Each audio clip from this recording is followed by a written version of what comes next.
You and I are about to observe the application of HFC Collection Policy in various situations. We'll see policy applied both properly and improperly. As your narrator, I'll interpret each situation, each collection effort in the light. Now, the basis for our discussion will be 3 household accounts, each handled by a different office, each with quite a different outcome. Let's see how differently each one turned out.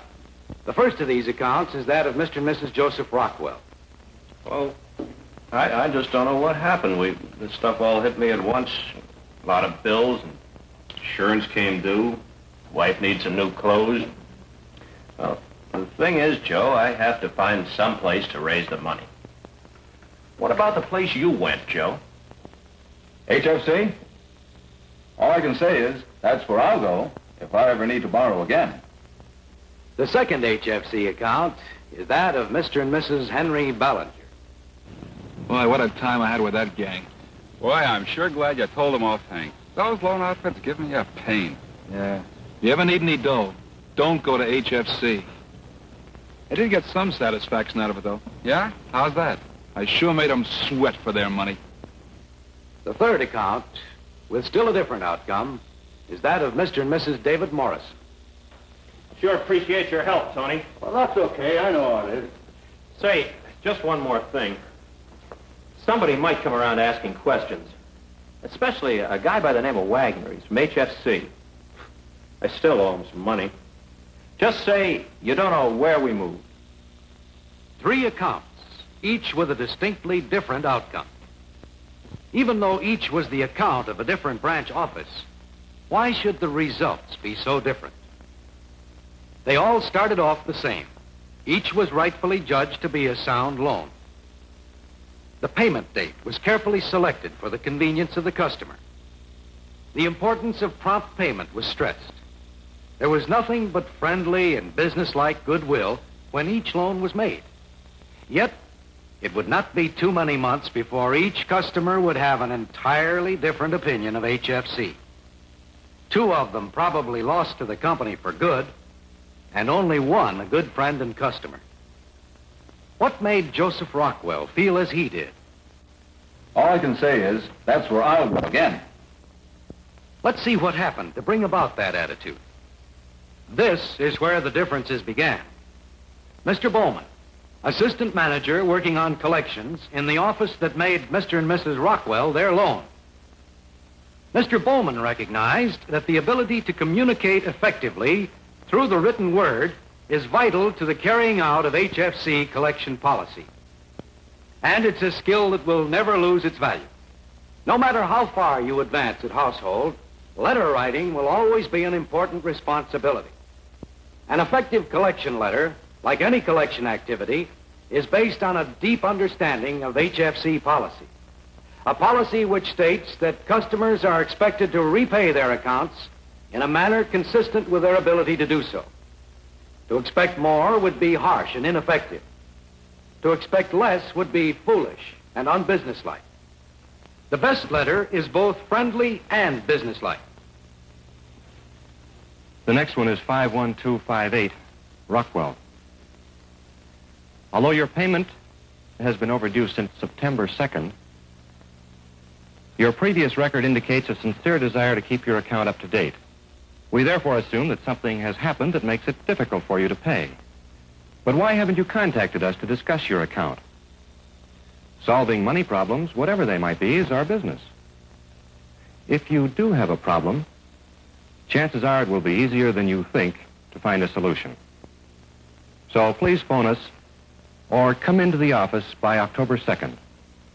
Very truly yours. Every letter reflects the attitude of the writer. By making it apparent that he's friendly, courteous, and understanding, Mr. Bowman encourages customers to frankly discuss their problems. And this letter to the Rockwells did get the desired action. Mr. Rockwell is on the phone, Mr. Bowman. Thank you, Miss Arnold.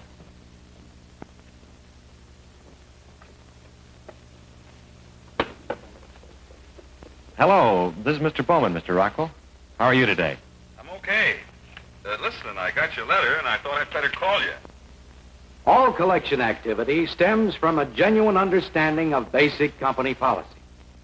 If loans are made on the basis of ability to pay, then it follows naturally that collections should be made on the same basis. Where loans are not repaid promptly, the function of collection activity is to find why. What has happened since the loan was made that now makes regular payment difficult or impossible? The primary objective of collection activity is to cause the account to pay. And the first step is to get the facts. All the facts that are needed to make an intelligent decision. When the necessary facts have been obtained, the solution to the collection problem usually becomes self-evident. And, of course, we're as anxious as you are to keep your account up to date. When will you be able to make your payment? Well, we've been talking about it, my wife and I. We thought maybe we could send part of the payment next week. We're awfully short right now. But, of course, you realize you'll still be behind. In fact, your October payment will be coming due next week, too. At this point, Mr. Bowman recognized the need to get additional information. While the Rockwells were considered a good account, they were asking to make only a partial payment, and they also had another payment due the next week. Instead of making a partial payment, give me a little bit more information, and maybe we can work out a more satisfactory arrangement. How do you mean? Well, first of all, what happened that you couldn't make your payment this month? I was off work for a while. Is that so? Why? Well, I was hurt. My leg. I got a bad sprain that laid me up. Oh, I'm sorry to hear that, Mr. Rockwell. How did it happen? I fell off a ladder painting the kitchen. That's too bad. How much time did you lose? I was off about a week and a half. Did you draw any pay during that time? No, not a cent. Besides that, I had to pay the doctor. I see. Are you still working at Harwell Manufacturing? Yeah, same job. Good. I certainly wish you had called us about this sooner, Mr. Rockwell. Your payment was due on the 2nd. But let's see what we can work out. Now, let's make sure that I have all the facts. But what other debts do you have? Before he can come to any conclusions about the Rockwell situation or make any suggestions for its solution, Mr. Bowman knows he must have the facts. Not just those Mr. Rockwell was willing to volunteer, but all the facts that might have a bearing on finding a satisfactory solution to the Rockwell's problem. With an inquiring attitude and a tactful approach, he gets all the up-to-date information as a basis for his decision. Well, Mr. Rockwell, on the basis of these facts, it seems the answer to your problem is for us to lend you some money. We could use another $100, Mr. Bowman. Fine. Can you come in today to pick up the money? Mr. Bowman applied collection policy as the company expects him to. He was able to use good judgment because, first, he had the right attitude. Businesslike, friendly, and inquiring, interested in the customer's problems. And second, he got the facts. With these facts, he was able to work out a mutually satisfactory solution. Mr. Bowman had a right to expect the account to stay on a sound basis from then on.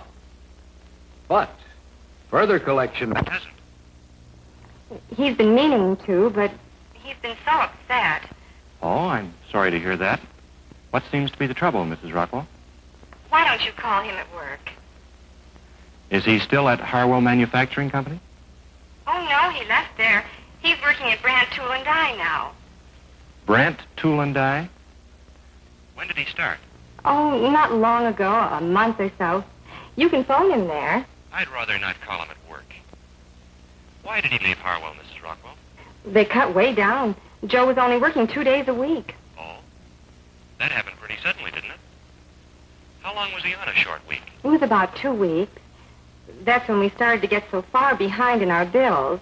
Then he got this job at Brandt. I see. Well, I hope it's an improvement for him, Mrs. Rockwell. Do you know how much he's earning now? Well, I'm not sure exactly. It's around $60 a week. Do you know what department he's in, or just what his job is? He's an apprentice toolmaker. He's in a training program. Oh, that's fine. Toolmaking's a very good trade. Now, about your payment, Mrs. Rockwell, what are your plans for bringing your account back up to date? Well, I don't know. We're having trouble making the rent and car payment, too, and I see. is your rent due, Mrs. Rockwell? Well, that's not until the 15th. But there have been so many other things. My husband hasn't decided what we're going to do. Have you kept up with your car payments? I just don't know where we stand on that. It was late, and then...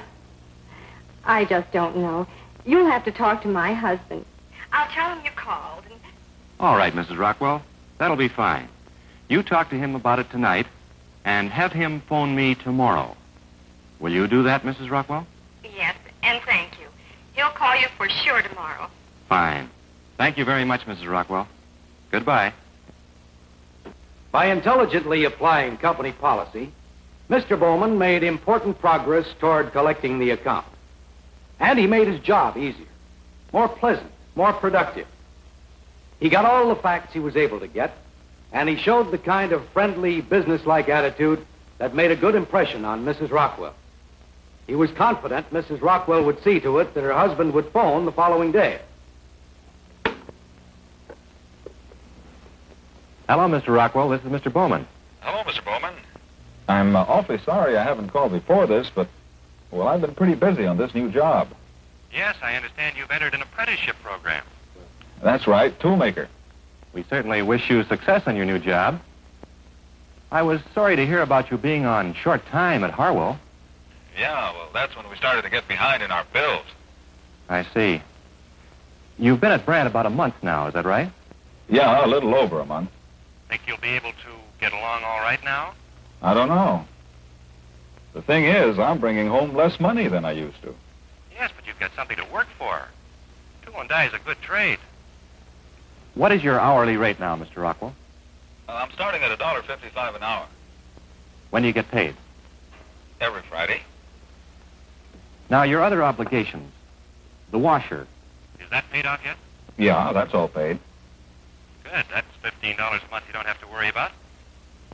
Well, How about the car? When did you make your last payment? let's see, that was 2 weeks ago. But the payment was late. And we have another one due tomorrow. I see, but you are up to date on your car payment. Well, yeah. And your rent isn't due until the 15th. So your main problem is getting back up to date with us. I guess so. Your November payment is already a month late, and your December payment came due yesterday. Right now, you have 2 payments due, Mr. Rockwell. I want to pay you, Mr. Bowman. But the car... Well, you made your car payment 2 weeks late last month. You could put that off a week. The only thing is, we have to save up to make the car payment. If we give you 2 payments, we'll never make it. Well, there is a way we could solve your problem, if you'll do your best to keep your account up to date from now on. We will, Mr. Bowman. Don't worry. All right, if you were to make only one HFC payment today, you'd still be able to make your car payment next week. Is that right? Yeah, that's right. Fine.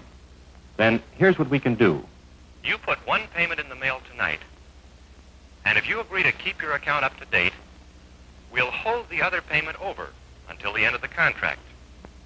In other words, we'll carry you on an up-to-date basis. How does that sound, Mr. Rockwell? That's great. Wonderful. Good.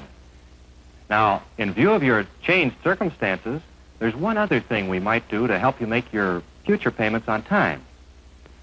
Now, let's see. You were making your washer payment on the... Besides agreeing to carry the account 1 payment short, Mr. Bowman changed the payment date to one that would be more convenient for the Rockwells, now that their circumstances had changed. Because Mr. Rockwell had the feeling that he had helped work out the solution, it was a lot more acceptable to him. He wanted to carry out his end of the bargain, thanks to the way Mr. Bowman applied company policy. Friendly and firm, considerate and businesslike. The account became the kind every office would like to have, and Mr. Bowman's job became that much easier. By having the right attitude and getting the facts, Mr. Bowman caused the customer to pay his overdue account to the extent he was able to do so, maintaining goodwill at the same time. No wonder Mr. Rockwell tells his friends, All I can say is, that's where I'll go if I ever need to borrow again. but what about the other 2 accounts? Remember Henry Ballinger? If you ever need any dough, don't go to HFC. Let's see why Mr. Ballinger's attitude turned out as it did. Everything was fine until the account was overdue after several payments. Mr. Mason, who was handling collections, was about to make one of his many mistakes that indicate a lack of understanding of company policy. Hello? Is this Mrs. Mary Ballinger? Yes? This is Mr. Mason at Household Finance, Mrs. Ballinger. Oh, well, my husband isn't home. He handles these things. He's at work. It's your account, too, Mrs. Ballinger. Your payment's been overdue since October 2nd. Why haven't you at least contacted us? Well, you see, my husband's been quite busy. Look, If you don't get in touch with the office, Mrs. Ballinger, I can only assume you have no intention of acting in good faith. we certainly don't want any trouble, do we? No, of course not, but... Well, you'll have to talk to my husband. I'll have him call you. He's usually home about 4:30. How late can he call? We close at 5. All right, I'll have him call. All right. I'm counting on you, Mrs. Ballinger. Goodbye. Boy, that ought to get results. Yeah, you have to be a little tough with him if you want to straighten him out. With his income as a root salesman for the dairy, he shouldn't have any trouble making the payments. You have to let them know you mean business. So far, Mr. Mason had done much more harm than good. He did not show a friendly, businesslike attitude, and he did not get the facts. What were the facts? How did Mr. Mason's attitude affect Mrs. Ballinger? I don't know why that Mr. Mason had to be so nasty. I suppose Hank is a little careless about paying bills. But goodness, it's not as if he were trying to cheat anybody. Almost 5:30 and Hank isn't here yet. He was supposed to call him by 5. I hate to tell him. Especially after what happened on his route the other day. Losing one of his best customers at that big supermarket. The following morning, Mr. Mason made his next mistake on the Ballinger account. With his poor attitude and his failure to get the facts, he was not equipped to exercise good judgment. Did Ballinger call you last night? No, and I was here after 5, too. But I'll fix him right now. I'm going to call him at work. Mr. Mason was going to make his job even harder by contacting his customer's place of employment when there was no need for it.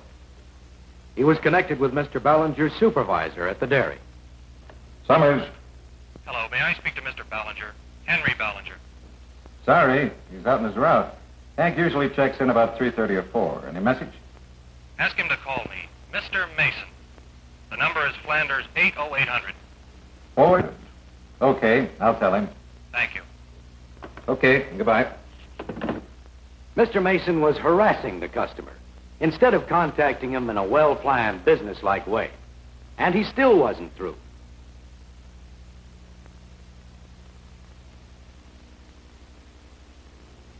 It got to be almost 4:30, and Mr. Ballinger still hadn't returned the call. Either Mr. Mason did not understand company policy, or he was deliberately violating that policy by continuing to harass the customer. Summers, Has Ballinger come in yet? didn't you call before? Is this Mr. Mason? Yes. It's after 4:30 and he hasn't called. Did he get the message? Sorry he hasn't checked in yet. Must have made some extra calls. You're sure you haven't seen him? Of course I'm sure. What do you mean? Well, when he does come in, be sure he gets my message. Yeah, sure. I'll tell him. With the attitude exhibited by Mr. Mason, you can imagine how Mr. Ballinger's supervisor felt. The nerve of that guy. Sure isn't any friend of Hank's. Somebody must be done it all, Hank. Sure, I'll bet that's it.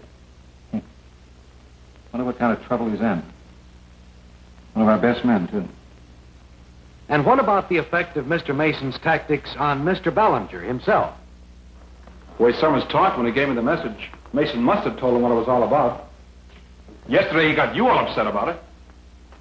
Just because I didn't get around to sending one payment. I'll be darned if I'll return his call. I'd sure like to give him a piece of my mind. Mr. Mason had created a real problem situation through his failure to apply company policy. But there still was a chance to save the situation, provided he used good judgment when he called Mr. Ballinger at home. All he had to do was show the proper attitude and get the facts. Hello. Is this Mr. Henry Ballinger? Yes, it is. This is Mr. Mason at Household. I guess you know what I'm calling about.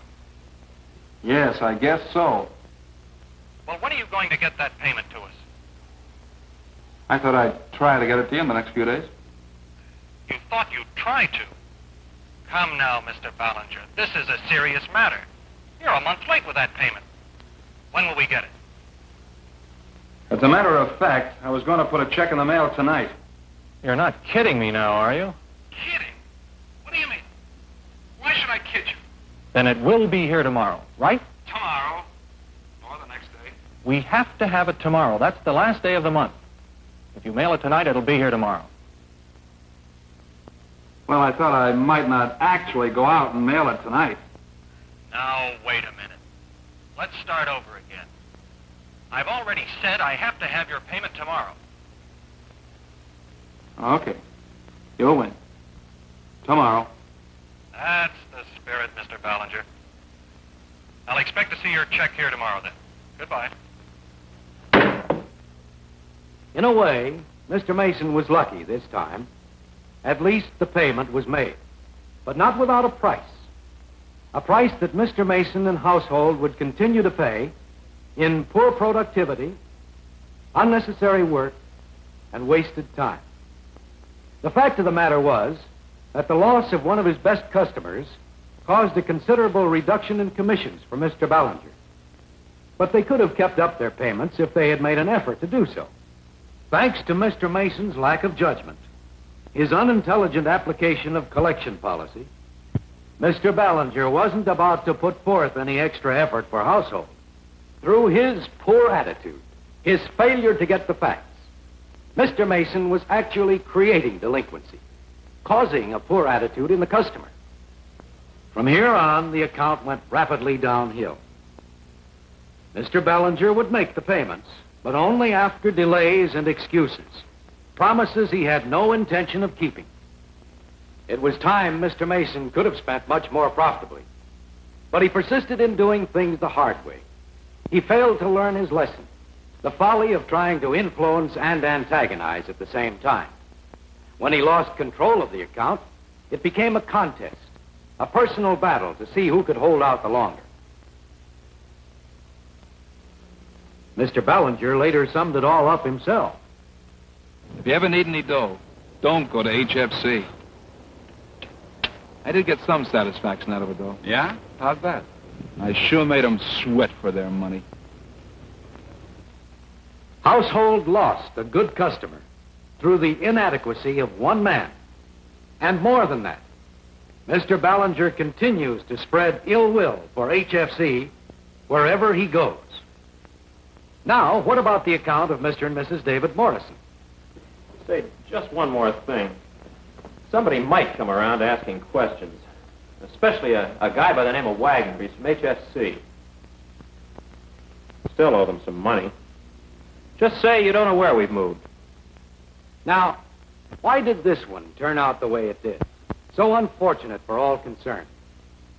When Mr. Wagner first contacted Mr. and Mrs. Morrison, their account was overdue, and they had already received the appropriate notices without responding. But on the face of it, there seemed to be no problem. Mr. Morrison had a good job as a tile setter. Mrs. Morrison worked too. So Mr. Wagner wisely decided to send them a dictated letter.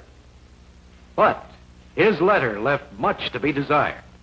After having reviewed our records, please be advised that the first installment on your loan is now overdue. Won't you please contact this office at your earliest convenience so that we may discuss the matter more fully. Ready to serve you at all times, I remain very truly yours. That letter reflects a very casual attitude toward his responsibility in collections. Besides being stilted and poorly written, it says very little. It was written without regard to the individual case. It wasn't direct enough to cause a response. As you might expect, the Morrisons did not answer the letter. So Mr. Wagner decided to telephone them. He took a good deal of pride in his warm telephone personality. Hello, is this Dave Morrison? That's me. This is Jack Wagner at Household. How have you been? Oh, pretty good. Say, I'm sorry I haven't called you about my payment, but we've been kind of busy, you know? Sure, I understand. But about the payment. When do you think you'll be able to get it to us? Well, the thing is, we've been kind of short the last few weeks with this and that, and now this week I'm not getting any overtime. Oh, that's too bad. Yeah. Tell you what, Wagner, we'll make 2 payments next week. Ought to be in good shape by then. That'll be fine. Let's see. That'll be next Friday, the 15th, right? Okay, thanks a lot. Well, thank you, Mr. Morrison. Goodbye. Bye. Mr. Wagner felt he had done his job very well. He didn't get the facts, but he got a promise. And so he figured there wasn't any need for further information. Of course, he didn't realize what effect his casual attitude would have on Mr. Morrison. That Wagner's such a nice guy. I guess there's nothing to worry about on these loan payments. If I skip one of them, I'll have the down payment on the new car we've been talking about. Of course, I'd still like to make those 2 HFC payments next Friday, if we can swing it. Mr. Wagner was letting the account slip out of his control. And at his next contact, he let it slip even further. Mr. Morrison came into the office at the end of the week, just as he had promised. Let's see now. You were going to make 2 payments today, July and August. Yeah, but I can only make one. Things didn't go the way I expected. No overtime again this week. I see. When will you be able to make up the payment? I don't know. I hate to make any promises. It seems awfully hard for us to catch up when we get behind. Hey, I sure wish you could make 2 payments. No way you can possibly make it, huh? I don't see how. Well, let's not worry about it too much. You're making 1 payment, so why don't I carry you 1 short and bring you back up to date? Gee, that'd be swell, Mr. Wagner. Then your next payment will be due September the 12th. Right. Miss Landis? Here again, by not digging for the facts, Mr. Wagner let the account slip that much more out of control. Although there had been a recent inquiry from an auto finance company, he did not get any facts about the Morrisons' new car. He made no attempt to find out why the account was not up to date. Because the Morrisons found it unnecessary to face up to their present obligations, they were falling into habits that would make facing their future problems still more difficult. Mr. Wagner was, in effect, encouraging David and Susan Morrison to be indifferent toward financial responsibilities. Oh, I just couldn't resist it. You can pick up such bargains at these first sales. And it's only $40 a month. Obviously, the Morrisons were coasting along on credit. But Mr. Wagner didn't recognize it. In fact, he made no attempt to get at the heart of their problem. His next contact with the account came when the September payment was overdue. After receiving a second notice, Mr. Morrison phoned the office. Hello, Mr. Morrison. I appreciate your calling. What can I do for you? Well, the thing is, we're a little short this week. A lot of bills, you know. Yes, I know. When will you be able to make the payment? Oh, next Friday for sure. Are you sure you can't do anything before then? Afraid not. But you can count on next week. Thanks, Mr. Wagner. That's all right, Mr. Morrison. We're always glad to help when we can. Goodbye. As you might expect, this was another promise that would not be kept. Mr. Morrison phoned the following week and asked for a few days' extension. Mr. Wagner thought they'd been doing their best. Without getting the facts, he simply granted the extension. Little did he realize the Morrisons had been paying everyone but HFC. Neither did he find out anything about serious changes in the status of the account. It's a good thing your brother could find a spot for me in his gas station. Tile setting is still slow around here. I don't mind working in a gas station, but it sure means a big cut in our income.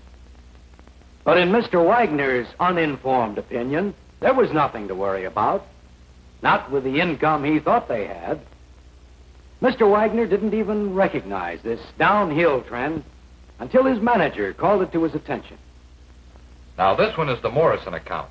They've had notices, a couple of letters, phone calls, and they've made some promises they haven't kept. I haven't been able to reach them by phone the last couple of days. This is going over, Mr. Wagner.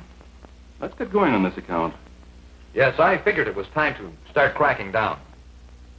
It's a serious mistake to assume that the mere listing of an account on a delinquency control sheet should change your attitude toward the customer or affect your collection effort in any way. It's not the listing itself, but the facts behind it that determine the status of an account. Mr. Wagner had no facts, however, and apparently the manager of this branch was no more interested in facts than his assistant. Inadequate supervision and poor training lead almost inevitably to collection effort that is either ineffective or does more harm than good. Under the circumstances, Mr. Wagner could not act with good judgment. He had no facts on which to base an intelligent decision. All he knew was that here was an account that needed action, some kind of action. Frustrated because he didn't have the facts, it was only natural that his reaction be emotional rather than rational. Mr. Wagner was acting out of desperation. Hello, is this Mr. David Morrison? Yeah. This is Mr. Wagner at Household. What's the trouble this time, Mr. Morrison? You haven't kept your promise. We've been trying to reach you by phone. And your wife hasn't even answered the message we left at her job. Yeah, I'm sorry about that, Mr. Wagner, but things have been a little rough and, well... Mr. Morrison, you don't seem to realize how serious this is. You still haven't made last month's payment. And this month's payment is already more than 2 weeks overdue. Yeah, well, things have piled up on us a little, and... Mr. Morrison, unless you can get a payment to us right away, I'm going to have to take some action. Look, you better talk to my wife. I didn't want all those rugs and drapes in the first place. It was all her fault.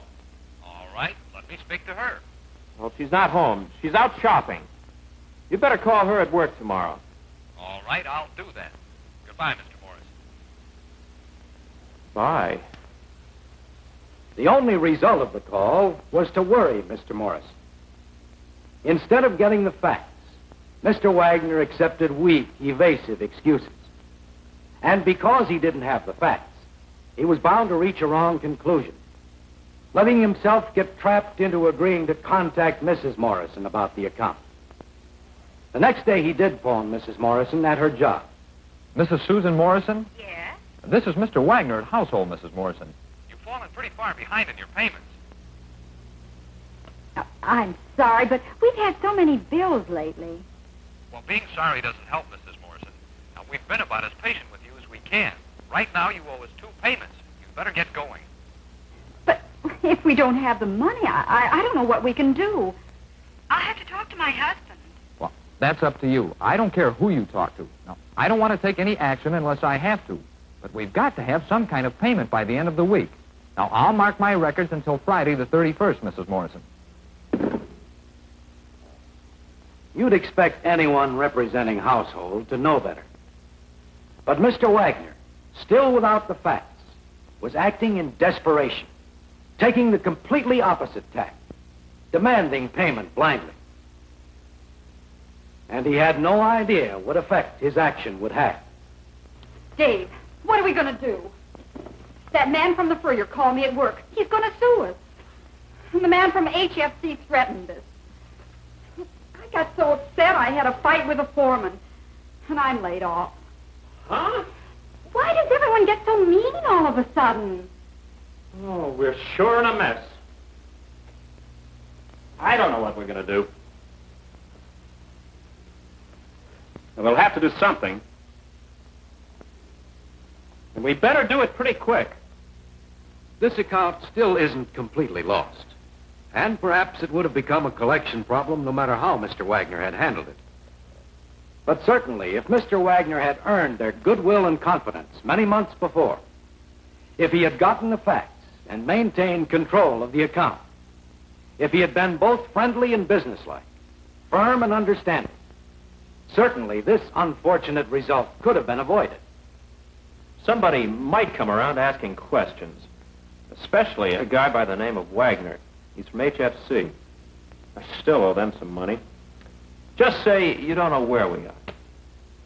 3 different HFC accounts. They all started on approximately the same basis. The initial differences between them were no greater than the differences you'd normally find. Yet the results were drastically different.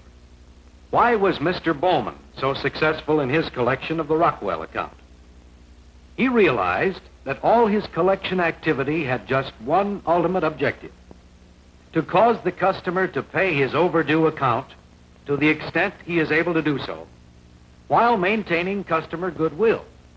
2 basic principles guided Mr. Bowman in all his collection activity. First, have the right attitude, a genuine interest in the customer's problems. Even the letter he wrote to the Rockwells was both friendly and businesslike, showing them that he had a sincere interest in them and their problems. Although your payment has been overdue since September 2nd, your previous record indicates a sincere desire to keep your account up to date. We assume, therefore, that something has happened that makes it difficult for you to pay. But why haven't you contacted us to discuss your account? Solving money problems, whatever they might be, is our business. Showing them you're genuinely interested and concerned encourages them to see things your way, too. Mr. Bowman tried to show his deep understanding in every contact with the customer. Hello, Mr. Bowman. I'm awfully sorry I haven't called before this, but, well, I've been pretty busy on this new job. Yes, I understand you've entered an apprenticeship program. That's right, toolmaker. We certainly wish you every success in the new job. It's not only what you say, but how you say it that shows you really like people. Respect them and their rights as individuals. The second principle Mr. Bowman always followed was to get the facts. What has happened since the loan was made that now makes regular payment difficult or impossible? Not just the immediate problems that affect the one late payment, but all the facts that affect future payments on a regular schedule. Now, your other obligations, the washer, is that paid off now? Yeah, it's all paid. Good. That's $15 a month you don't have to worry about. Well, Now, about the car. when did you make your last payment? Let's see, that was 2 weeks ago. But the payment was late, and we have another one due tomorrow. I see. But you are up to date on your car payment. Well, yeah. And your rent isn't due until the 15th. So your main problem is getting back up to date with us. Why were Mr. Bowman's collection activities so effective? Remember the key. Successful collection results from having the right attitude and getting the facts, verifying, of course, where necessary. When you have the right attitude and you get the facts, you're in a position to exercise good judgment, the intelligent, businesslike approach that causes the customer to pay his overdue account to the extent he is able while maintaining his goodwill. Mr. Mason could have achieved the same results with a Ballinger account if he had a proper understanding of company collection policy. Let's see what might have happened if Mr. Mason had handled the account as household expected him to. How much more effective Mr. Mason would have been if he'd had the right attitude and shown a genuine interest in the customer and his problems. If he had handled Mrs. Ballinger properly, chances are Mr. Ballinger would have returned the call promptly. But even if Mr. Mason had to try again to reach him at home, how different the results would have been if he had shown the proper attitude. Hello, Mr. Ballinger. This is Mr. Mason at Household. Yeah, how are you? Fine, thank you. I'm calling about your overdue account. You've had a good record with us up to now, and... We're wondering why we haven't heard from you. That would be one way he might have handled it. The exact words you use aren't nearly so important as your attitude. If Mr. Mason had shown his customer he was honestly concerned, chances are Mr. Ballinger would have reflected the same attitude He would have been cooperative, while Mr. Mason went on to get the facts. All the facts. Until a solution was self-apparent, and they worked out an arrangement that was mutually satisfactory. We'd sure like to help you any way we can. But we can't help unless we know what the problem is. Well, the thing is, I lost one of my best accounts, a big supermarket. Oh, that's too bad. And you work on commission. How much is that going to cut your income? Oh, that one was worth about $50 a month to me. I see. What effect will that have on your monthly payments? Well, not much, I guess. I could work it out all right. I don't want to see you make any commitments you can't keep, Mr. Ballinger. Let's make sure you'll be able to manage.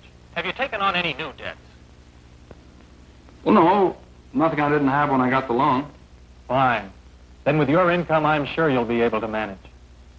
Now, what about your payments? There's the payment that's overdue now, plus the one that's coming due next Monday. Well, I don't know what I can do about that. Pretty rough, trying to make 2 payments at once. Well, let's see what we can figure out. Besides your payment to household, you have your mortgage? That's how it might have been handled. If Mr. Mason were the kind of collection expert the company expects him to be. He might have decided to carry the account short.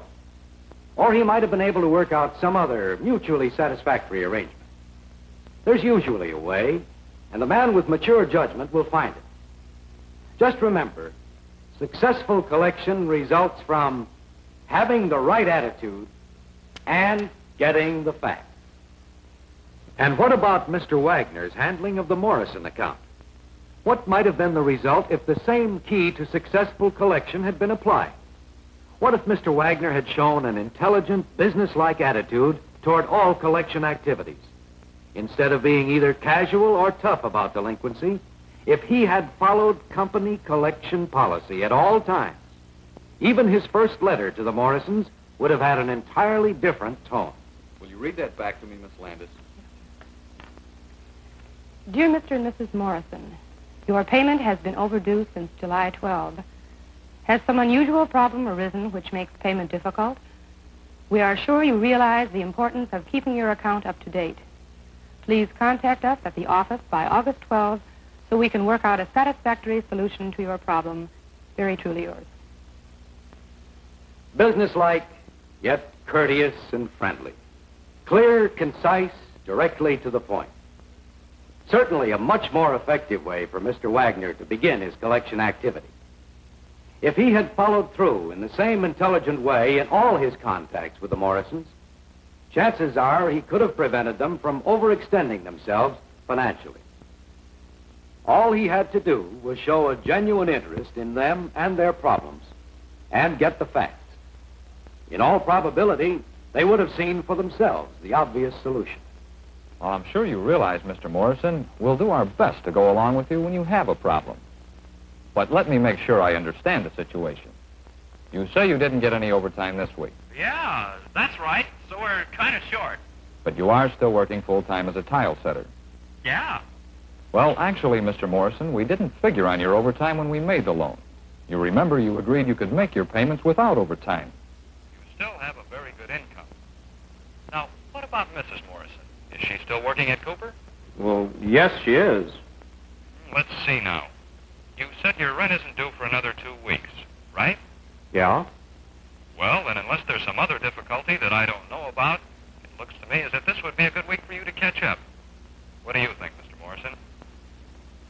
Well, I suppose we should be able to get by all right. I just don't know where the money goes. But I guess we can make it if we squeeze a little. Good.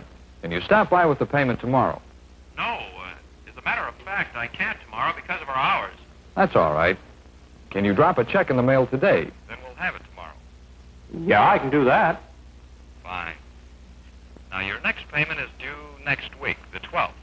Will you be able to handle that all right? Well, let's see. Yeah, that'd be okay. Do you have any other payments to make? No. Ah, that's fine. Oh, wait a minute. I see the 12th is on a Tuesday, and you and Mrs. Morrison don't get paid until Friday. Tell you what. We'll let that payment go until the end of the week. Yeah, well, thanks a lot, Mr. Wagner. And you can either drop it in the mail on Friday or stop by, whichever's more convenient. Thank you very much, Mr. Morrison. Goodbye. Okay, bye. What'd he say? I told him we'd mail in the payment today. Yeah, and I think it might be better if we wait a while in the car. Oh? Now, the way things have been going, we better make sure we can handle it first. Without too much of a strain, I mean. If Mr. Wagner had properly handled the account every time the Morrisons were late with a payment, he might very well have caused them to recognize their financial obligations and to face their changing circumstances realistically. Certainly, he could have saved a lot of time, trouble, and collection costs. If only he had remembered. Successful collection results from having the right attitude and getting the facts. By keeping the account under control at all times, Mr. Wagner might have prevented it from becoming a problem account. And at the same time, he would have performed a real service to his customers. Service to the public is the very basis of household success. Customers come to HFC because they expect to receive fair and businesslike treatment in the making of loans. Household recognizes that they have a right to equally fair and businesslike treatment when their accounts are overdue. Thus, when you handle collections, you share an important burden of responsibility, a responsibility that goes beyond your immediate success with an individual account. What you do and say can have a great and lasting influence on the customer's opinion of the entire company. The goodwill you maintain will be reflected in future business and the continued growth of households.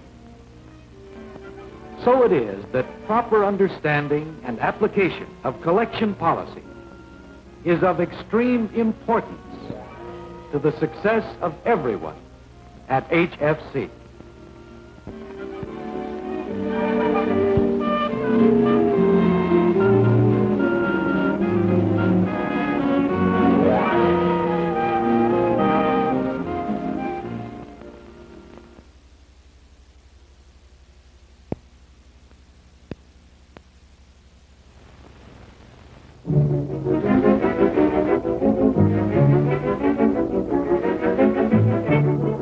People everywhere are on the move, building, traveling, playing, buying, earning, spending, all at rates that have no precedent in history.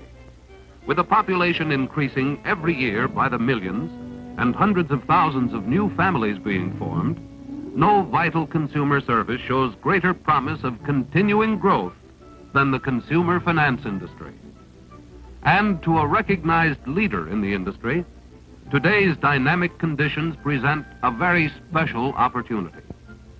With more than 1,000 offices in the United States and Canada, from Honolulu, Hawaii to St. John's, Newfoundland, from Dawson Creek, British Columbia to Key West, Florida, Household Finance is singularly equipped to meet the cash credit needs of an expanding population.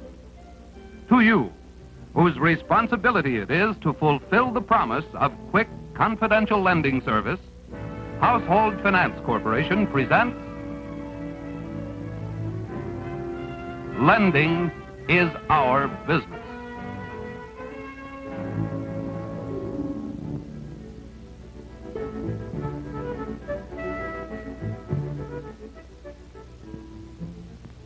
How do you do? It's nice to be able to visit with a household family, even though briefly. You are about to see a film which focuses your attention on the most important part of our business, lending.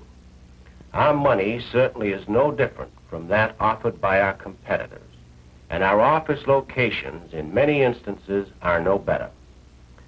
This means that we must excel in friendliness, courtesy, and understanding. Search diligently for facts which will justify our extending credit, rather than seize upon some circumstance that we may use to warrant a turndown.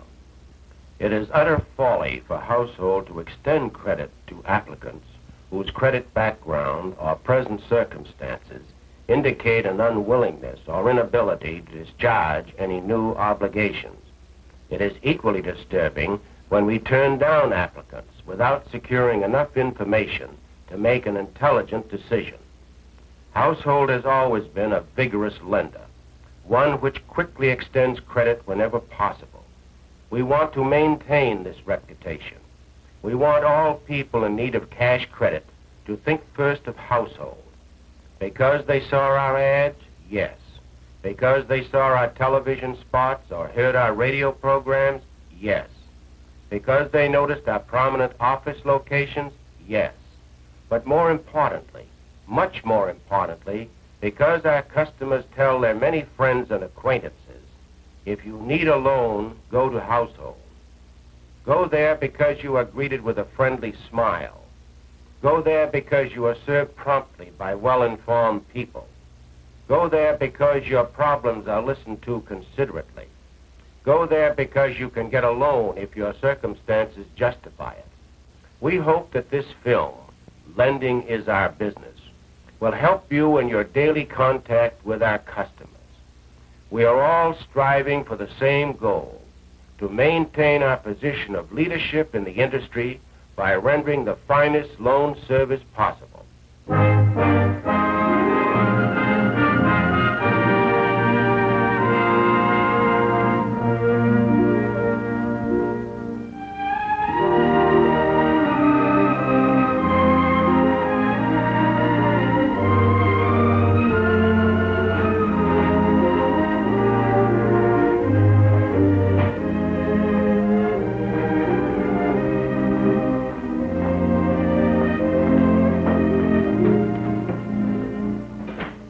Closing time.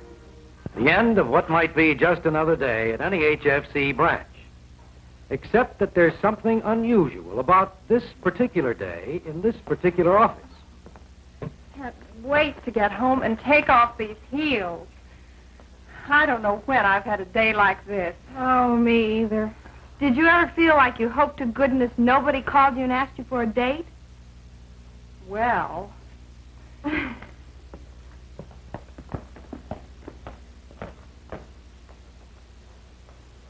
Staff members are a little bit more tired than usual, perhaps, but they've had other trying days, just as you have. Let's look a bit further for the difference in this office. Well, how'd we do today, Mr. Bellamy? Oh, so-so, just about average. Well, let's hope we do better tomorrow. Yeah, tomorrow's a new day. Ready? Right away. Good night. Good night. Good night.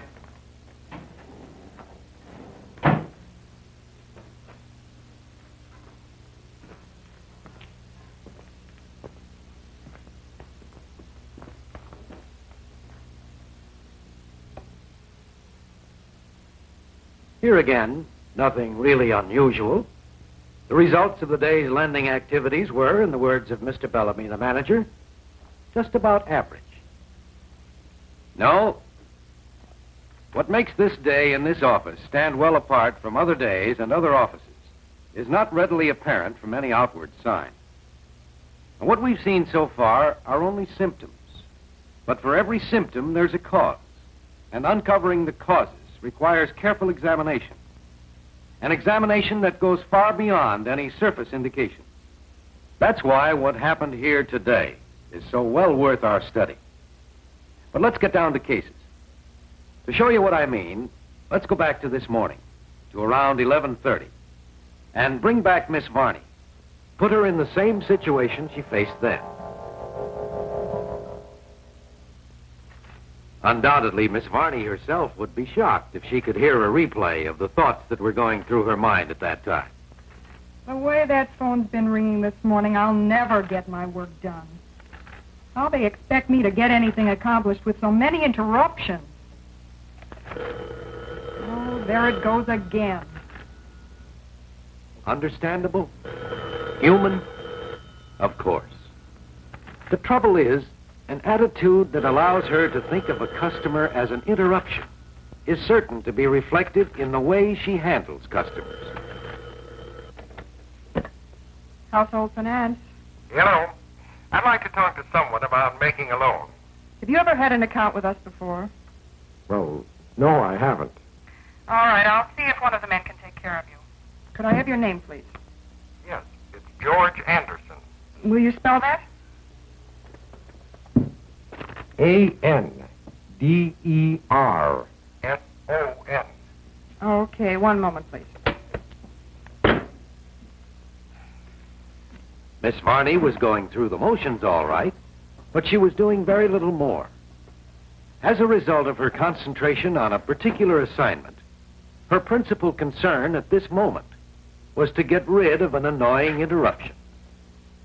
You come in this afternoon. New applicant on form. We'll discuss your account with you at that time. With that, Miss Varney felt that she had fulfilled her obligation to household and to the customer. Out of sight, out of mind. Now she could get back to what she considered her most important job. Mr. Anderson, meanwhile, waited and waited and waited some more. Until finally, he grew tired of waiting. It was the last that household would ever see of Mr. Anderson. Miss Varney, of course, was quite unaware of what had happened. If you had asked her, she'd have said she was doing her job pretty well.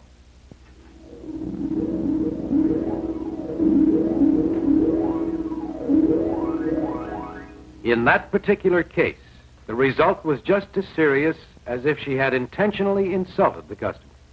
The office lost a potential account, along with all the possible referrals that come from a well-handled customer. All because of an attitude that somehow crept into the way Miss Varney looks at her job. But she's not the only one who reflected the wrong attitude today.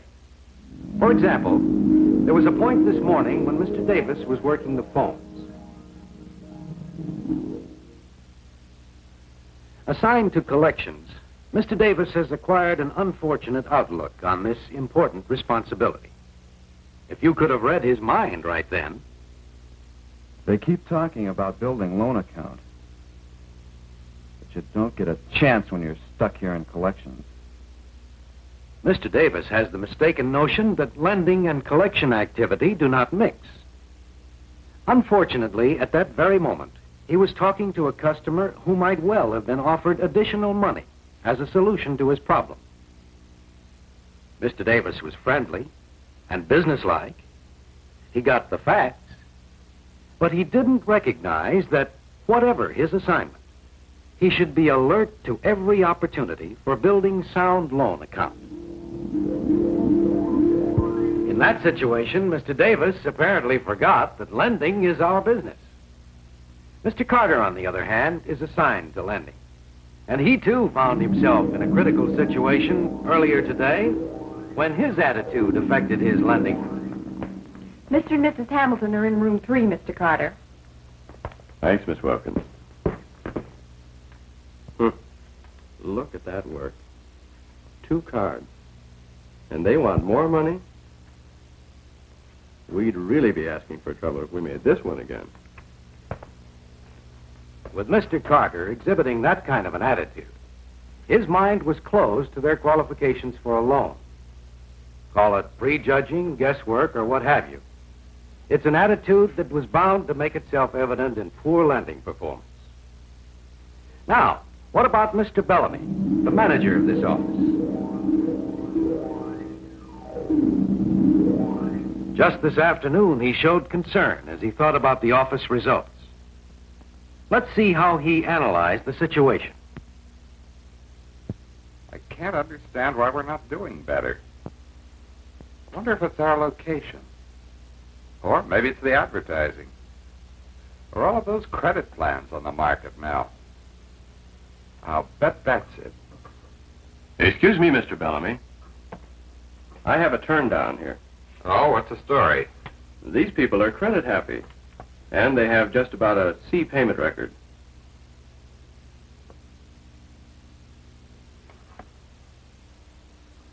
I agree. Things are bad enough without getting any more of that on our books.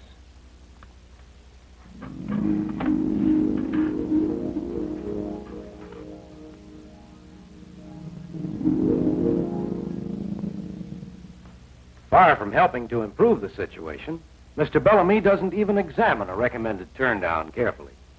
As a result, he contributes to the poor showing of the office. Unless something is done, and done soon, this office could find its loan account slipping badly. The question is, how different could the results have been if the attitudes had been different? Well, there's one way to find out. Let's go back to those same situations today and see how positive attitudes can change the results. What if Miss Varney, for example, had been looking at things a little differently? Instead of thinking that customers are an interruption, if she realized that customers are her reason for being there. The way that phone's been ringing and with all the traffic we've had, this ought to be a good day. It's almost time for lunch. Household Finance. Hello. I'd like to talk to someone about making a loan. We'll be glad to take care of you. May I have your name, please? Yes, it's George Anderson. Is that Anderson? Mm-hmm. That's right. Thank you. Have you ever had an account with us, Mr. Anderson? No, I haven't. May I have your address, please?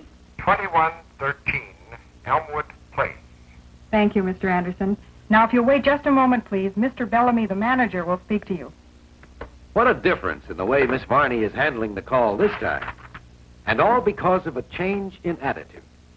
She realizes that nothing is ever more important than serving a customer well. And she shows it in everything she says and does. We're sorry to keep you waiting, Mr. Anderson. Mr. Bellamy is almost finished with another call. He'll be with you in a moment.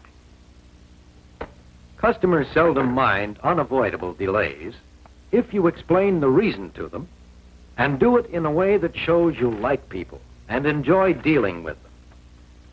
You can see that in this case, at least, attitude caused quite a different result. Now, what about Mr. Davis? At one point this morning, he reflected the attitude that you can't be a collector and a lender at the same time. If he would just stop and think, he'd realize that both collection and lending activity incorporate opportunities for building and maintaining sound loan accounts. Now, there's a loan if I ever saw one. Too bad I couldn't interest them in more money. It would have been a big help to them. A good collection man with the right attitude recognizes one very important fact. Even an overdue account may provide a lending opportunity, not just a collection challenge. And it's good common sense to give every customer whose account is overdue the consideration he deserves. Well, from what you've told me, Mr. Holmes. It seems some additional money would be the best solution to your problem.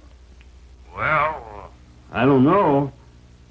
Like I told you, I did fall behind in those other bills when work was so slow. You are working steady again, and I'm sure you'll feel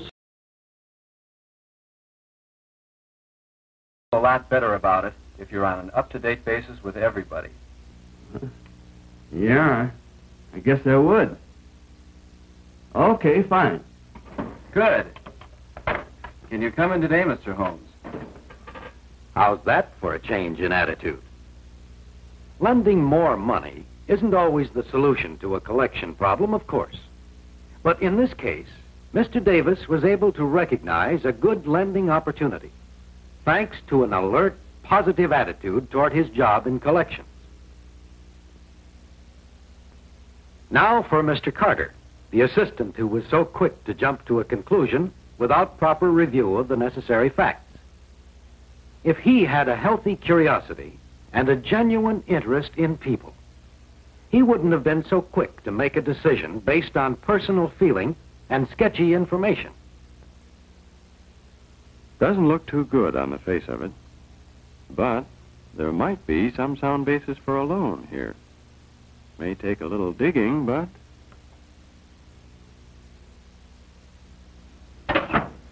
How do you do, Mr. and Mrs. Hamilton? I'm Mr. Carter. How do you do? How much do you want to borrow? We'd like $500. We'll be glad to take care of you. If you give me a little more information, we'll see how quickly we can complete it for you. Mr. Carter's positive attitude changed his whole approach to these customers. By showing them he's sincerely interested in them and their problems, he encourages them to volunteer more of the information he needs. And it's important to remember that every applicant is a potential customer, not someone who's come to ask for a favor. With an alert, sales-like manner, Mr. Carter steadily increases his value to household. Proper attitude is one of those qualities of leadership important. Changes Mr. Bellamy's approach to his responsibility for building loan accounts. We still get plenty of applications. And when you get right down to it, I'm the one who's responsible for building loan account in this office. If we can just generate some real enthusiasm for lending around here. Mr. Bellamy, I have an application here that I recommend we turn down. Oh, what's the trouble? Well, I think there's just too much against them. I'd like to make the loan, but... Well, let's just see. They have a C payment record, but the reasons for it make sense. On top of that, she's working now, too. Only part-time, but it's steady, and I've verified all this. It's the debts that are the real problem here. Yes, I see. But did you consider this? For one thing, this balance. If we could pay off the furniture, add the security, and reduce the payments, they'd be better off, and we will be in a much better... Well done, Mr. Bellamy. By demonstrating good analysis and positive thinking, you are setting the stage to generate the kind of enthusiasm you were looking for. It's part of the continuing training effort that's such a vital element of good leadership. There again, you saw a result that was quite different when Mr. Bellamy showed the right attitude at the right time and properly fulfilled his training obligations. Attitude was the underlying problem at each of those critical points, with Miss Varney, Mr. Davis, Mr. Carter, and Mr. Bellamy. Unfortunately, however, attitudes do not affect your actions in just isolated situations. If the negative attitude of these people toward lending had continued, chances are it would have affected everything they did in one way or another. But a positive attitude is just as powerful a force the other way. And the best part of it is, it's contagious. Especially when an enthusiastic manager exerts his leadership in generating the same spirit throughout the office.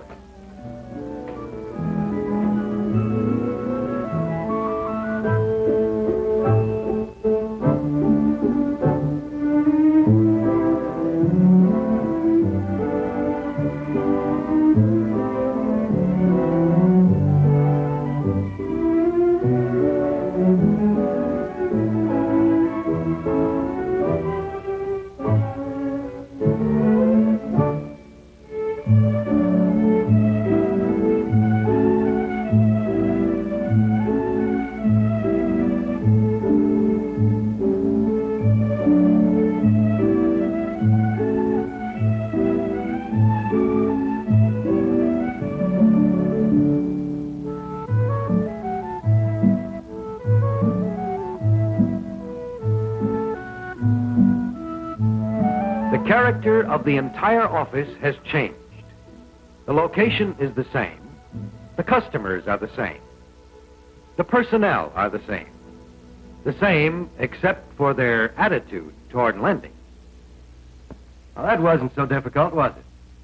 The members of this staff took a fresh look at themselves and their jobs and began to appreciate the real meaning of the fact that lending is their business. The result was a new attitude, one that affected their whole manner of conducting themselves. Alert, positive, call it what you will.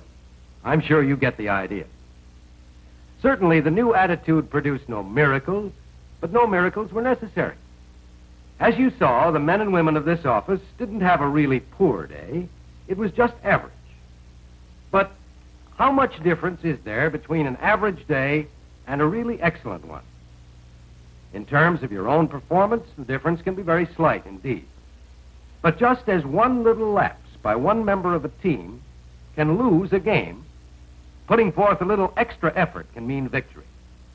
In the same way, being a little more alert, more positive, can mean the difference between mediocre results and results you can be really proud of.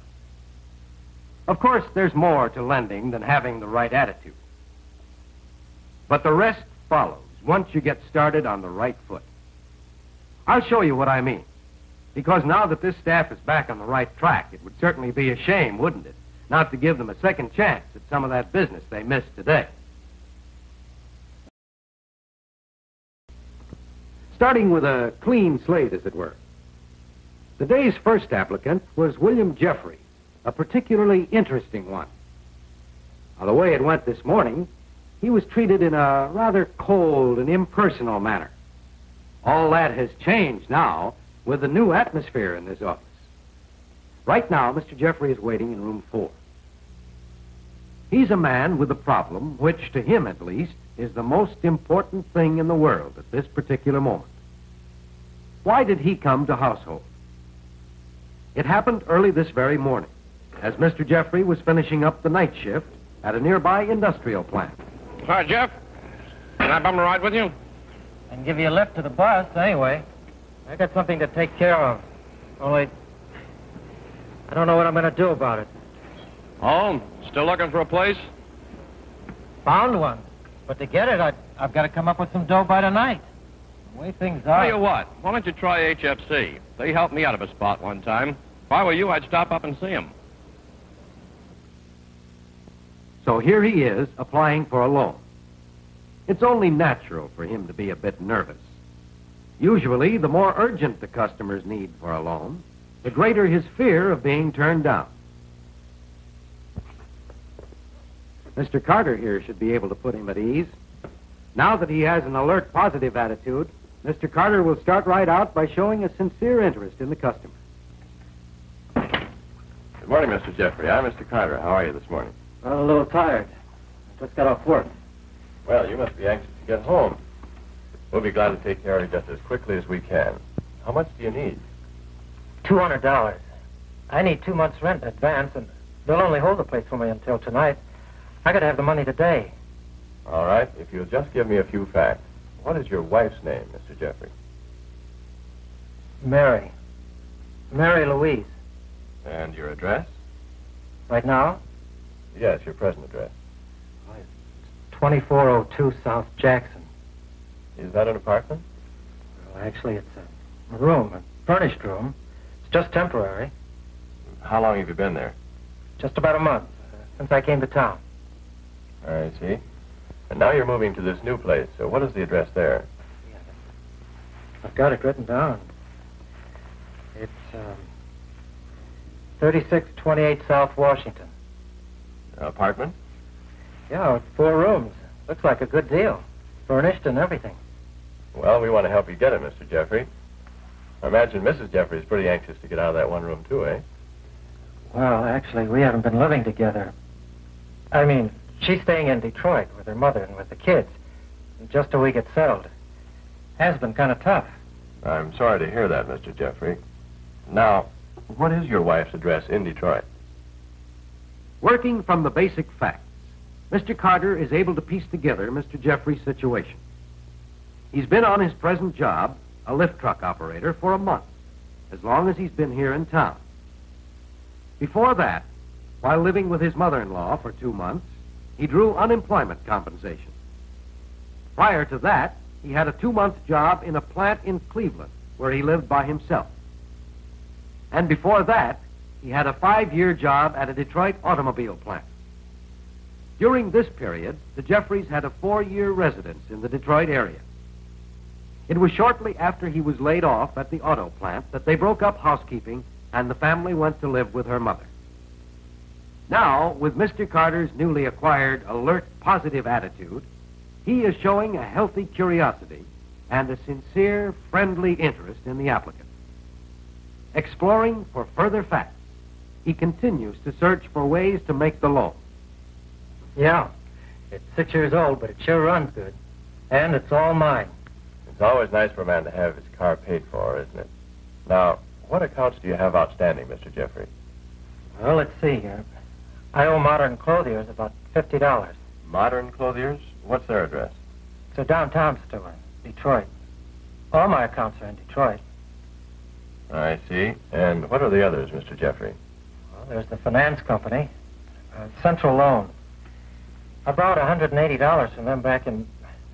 Well, just before I lost my job. But I've been paying pretty regular, $14 a month. Right up to date? Well, I haven't paid him for this month. All right. Now, what others do you have? Well, I owe my mother-in-law $290. Let's hold it right here. Because by this time, some lenders might feel they have enough facts to make a decision. It's quite true that at this point in the interview, a good deal of information has been gathered. Some of it, such as his present short-time job, short-time residence, apparent family instability, or lack of good security, could point toward a turn-down. Other factors, however, such as previous job and residence stability, or apparent intent to pay, might justify further development that could lead to a loan. Now that Mr. Carter has an alert, positive attitude toward lending, let's see what course he'll take. We'll pick up again right where we left off. You say you owe your mother-in-law $290. Yeah. She loaned me $100 to come here. And the other $190? Well, I figure that's the least I owe her for taking care of the family. She's not bad off, you understand. Not rich, but I just feel I owe it to her, that's all. To take care of the food, at least. I figured it out. So much a week. I see. Now, are there any other payments you're making? Yeah, there's the loan on the garage, but I'm afraid we still owe quite a bit on that. A garage? Where is it located? I mean, you own a home then? Yeah, that Roseville address, just outside Detroit. Oh, yes. And you still own the home? Me and the mortgage company. Are the payments up to date? You bet they are. You see, that's the whole thing. That's why we decided to move out. We didn't want to lose the place.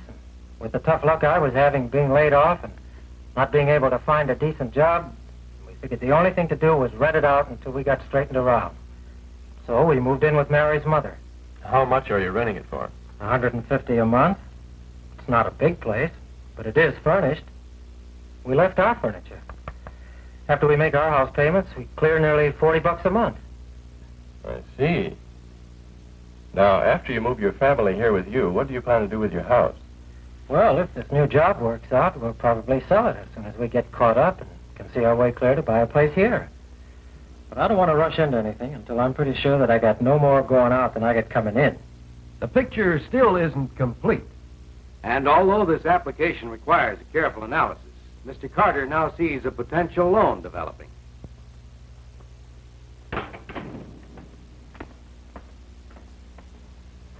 Once you have the alert, positive attitude, it's a matter of, 1, gathering adequate information, and 2, correctly analyzing the facts. But let's see what kind of a decision Mr. Carter has reached on the Jeffrey application. I think we may have a loan here. But of course I can't be certain until I've verified all this. And he has to have the money today or he loses the apartment. All right, go ahead. Okay, Mr. Bellamy. I'll ask him to come back around 4:30. Could he make it all right? Yes, he's on the night shift. Fine. Alert, positive. It's an attitude that makes this business a lot more interesting and enjoyable. And regardless of the outcome of the Jeffrey application, Mr. Carter has demonstrated an approach that pays dividends. Instead of looking for reasons to turn down a loan, he's looking for ways to make every sound loan he possibly can.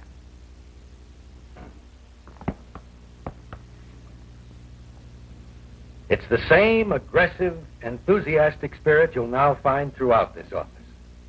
By this time, Mr. Davis has been successful in developing a loan while working the phones. And now he's carrying this same approach over into his dictated collection letters. If additional money will help solve your problem, please phone or come into the office as soon as possible. The solicitation opportunities in any branch office are truly unlimited. All it takes is an alert, positive lender to make the most of these opportunities. Here's a good example. It's a letter notifying the customer of the expiration date for renewing insurance on an auto loan. If you need help in financing this insurance, or if you would like additional money for any purpose, please phone us or come into this office. We look forward to serving you in any way we can. Very truly yours, R.S. Bellamy, Manager. Again, there's no end to these opportunities. Every letter to an eligible customer should include a solicitation. And here's another good lending opportunity that can arise at any time. Our alert Miss Varney has just given a credit reference to a competitor, a bank that phoned about a customer. She reports it to Mr. Bellamy immediately because she knows he wants to take quick action.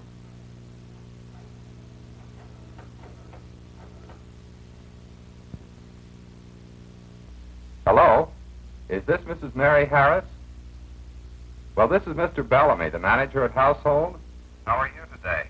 Pretty well. How are you? Well, just fine, thank you.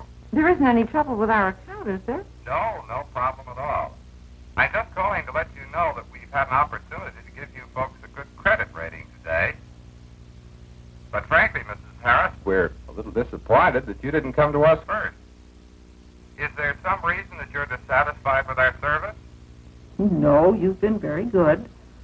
You know, we'd certainly appreciate a chance to help you out right now. How much money do you need, Mrs. Harris? $400. But my husband has already made arrangements to get it. Well, we'd be glad to handle that for you. In fact, we could take care of it for you immediately. Well, I'd have to talk to my husband about it. Did you say we could get it today? Alert, positive action. Good lenders are quick to follow up every credit inquiry from a bank or credit union whenever practical. Of course, if Mr. Bellamy had not been able to get in touch with the Harrises, he would have made certain that the customer was solicited the next time he was in contact with the office. And the nice part of it is that far from resenting being solicited, people actually like to be sold. As a matter of fact, I wish you could be there tonight when Mr. and Mrs. Harris discuss Mr. Bellamy's call. I think it was very thoughtful of him to take such an interest in us, don't you? My dear, that Bellamy fellow was just building his business by giving good service. That's his job. But I quite agree that there is far too little of that these days. In fact, I'd be inclined to give him our business for that reason alone.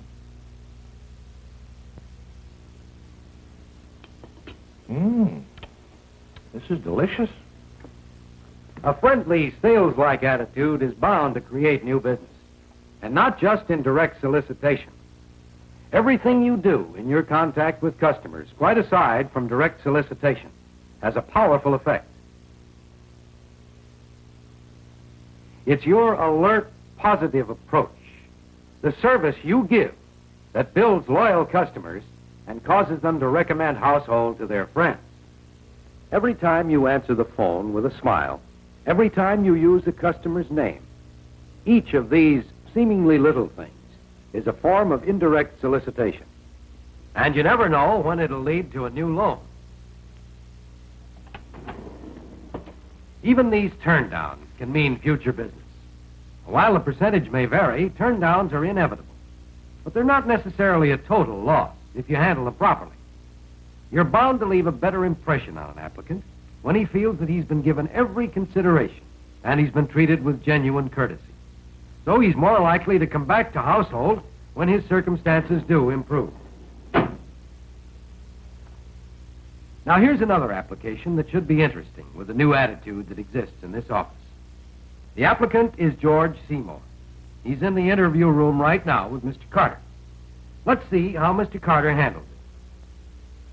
The way it originally went this morning, the loan was made for $250, the amount applied for.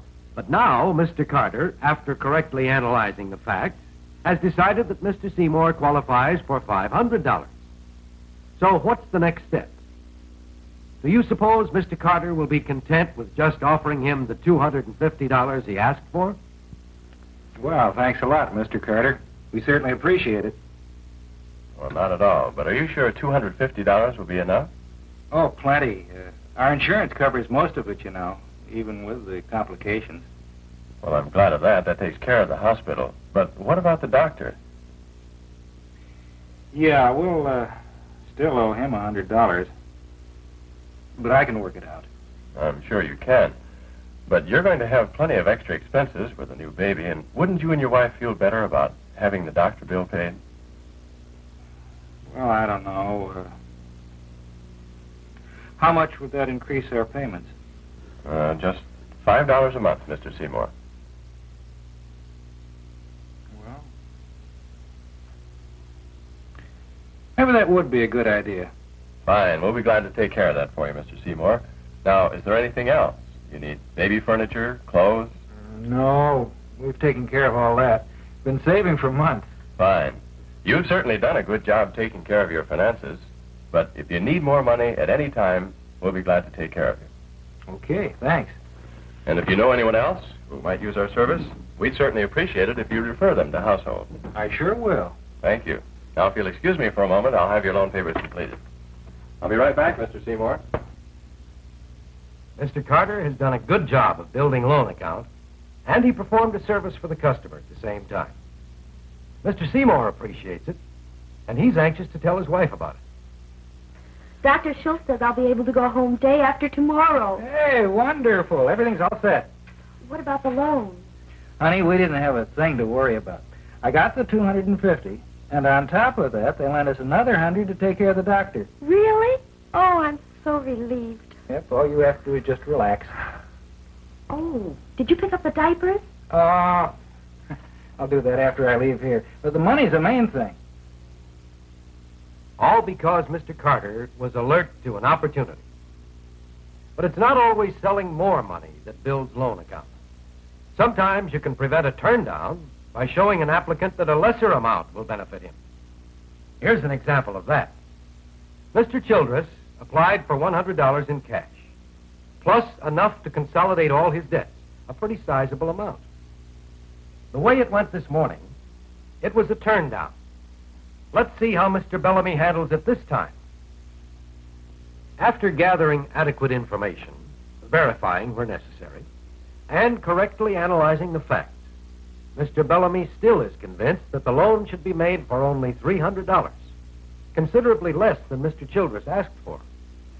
A guy doesn't like to have all those debts to worry about. I can certainly appreciate that, Mr. Childress. Here's what we'd like to do for you. Lend you the $100 in cash you asked for, plus enough to pay off the dentist, your clothing balance, the jeweler. Altogether, another $200. Mm-hmm. But what about the car? All right, let me show you how that works out for you.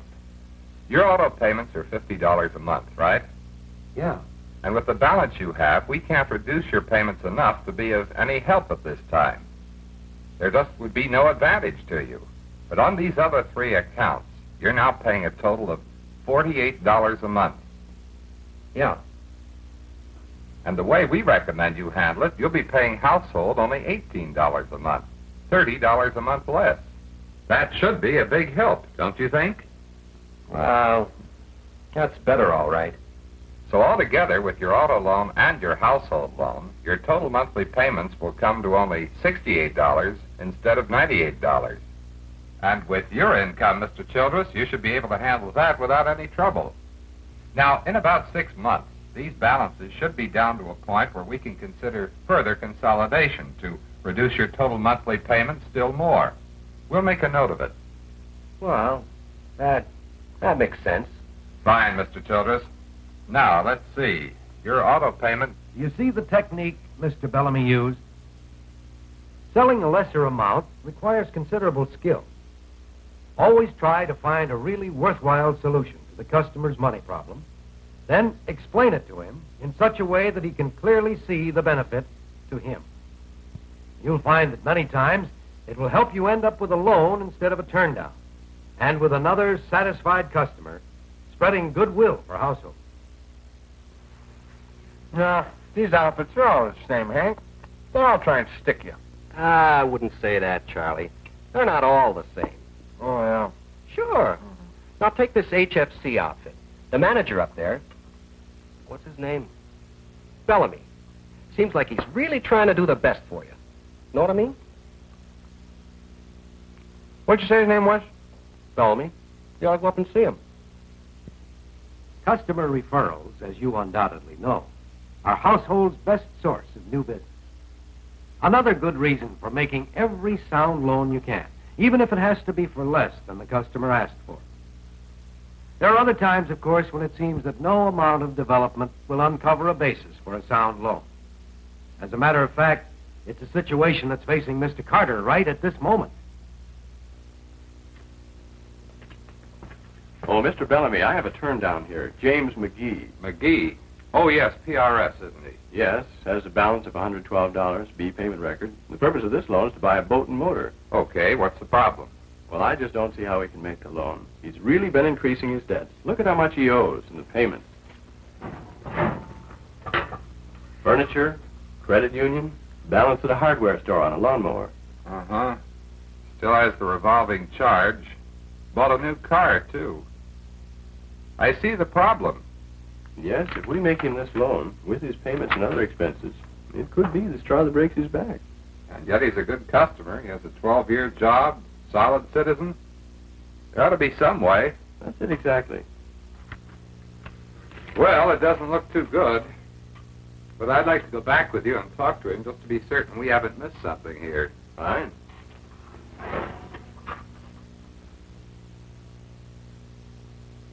Hello, Mr. McGee. Good to see you again. Hi, Mr. Bellamy. Well, what's the verdict? Got enough here to cover me? We sure have, Mr. McGee, but we need a little more information. Mr. Carter and I have looked at this from every possible angle, and there are 1 or 2 points here that make us wonder how you'll be able to repay this loan.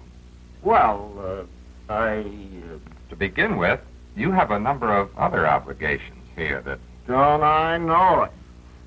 Frankly, Mr. McGee, we're a bit concerned about them, too. In this situation, Mr. Bellamy acted wisely in deciding to go back over the facts in an attempt to develop a loan. With an alert, positive attitude, he and Mr. Carter want to find some sound basis for making the loan. At present, however, all the facts indicate a turn down.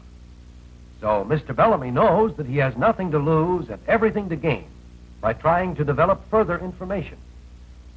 By showing a sincere interest in the customer and his money problems, Mr. Bellamy encourages him to present added facts that might have been overlooked, perhaps extra income, or some other fact that would offer some hope of making a sound loan. Believe me, Mr. McGee, we sincerely want to lend you the money you'd like to have. We had hoped to be able to find some way of consolidating these accounts. But you can see for yourself, it just doesn't work out. There's no way we can consolidate your other debts that will cut your payments enough to help. So, you're not going to let me have the money? Well, Mr. McGee, unless you see some other solution that hasn't occurred to us, I'm afraid we have no choice. But perhaps a little later, when these balances have been reduced, we can consolidate some of them and reduce your payments. Sometimes no amount of development will uncover a solution. When that's the case, there's no alternative but to turn the applicant down. Doing it as tactfully as you can, of course. If possible, try to let the customer see for himself that the loan would not be to his advantage. With careful handling, you still have an excellent chance of maintaining the goodwill of the customer. Hi, hon. Hi, dear. Did you get the money? Well, no. They said not right now, at least. What? Yeah, I was a little upset, too, at first. But, well, we talked it over, and there just doesn't seem to be any way they can help us out right now. You know, I think they're right. Maybe it would be better if we paid off some of our accounts before we borrow any more. Every lending decision, whether it's to make or turn down a loan, if it's a really sound decision, will automatically be in the best interest of the customer and household.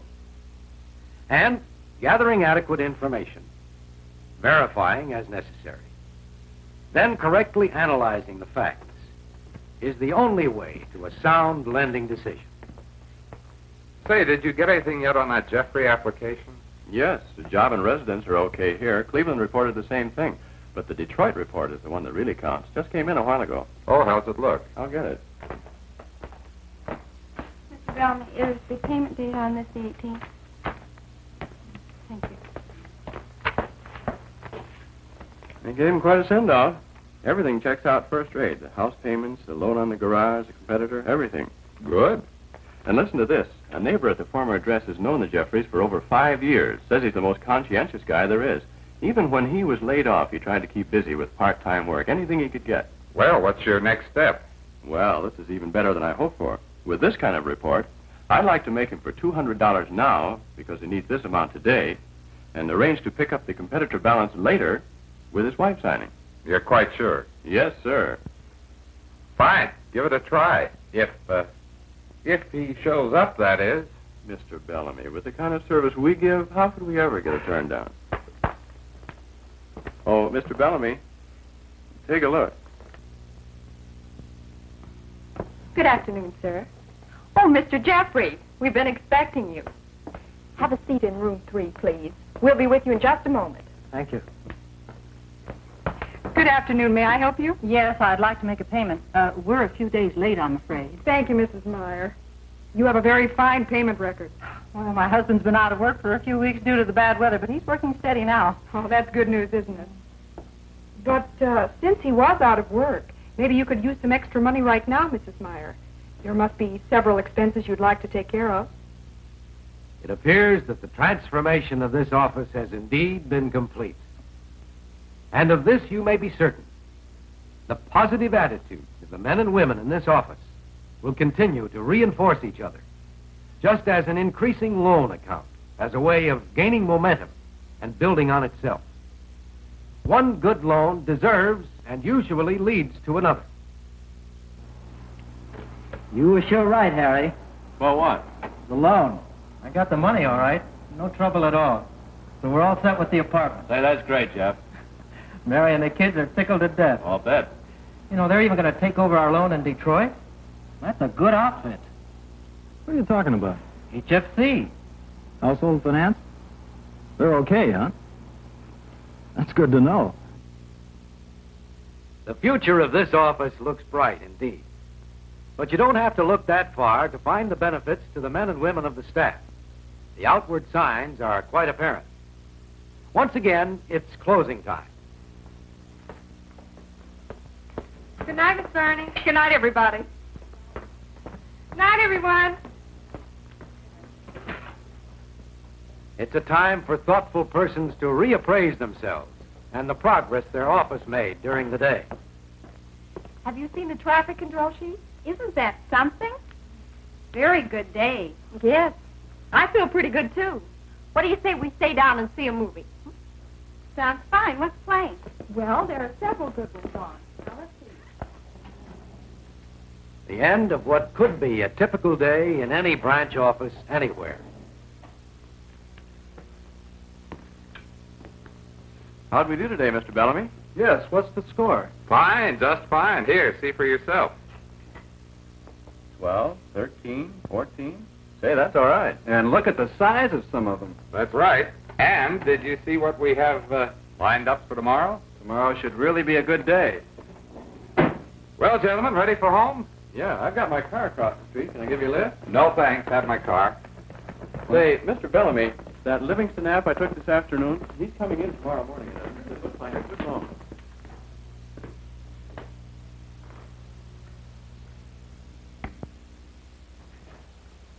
Well, I guess there's very little more to be said. Unless perhaps you're thinking that the men and women in this office had an unfair advantage over you in getting a chance to live the day all over again. True. That's one opportunity you will not have. But it's the only one. Because remember, tomorrow is a new day. And lending is your business. Lending is our business, and the building of sound loan account is the full-time responsibility of every member of the branch office staff. I'm sure that you're aware of the importance of your own personal contribution to the team effort and how the attitudes of both you and your fellow employees are directly reflected in the success of your branch office and in the continued health and prosperity of the entire corporation. Since lending is household's business, I'm sure that you'll agree with me. Lending is also your business.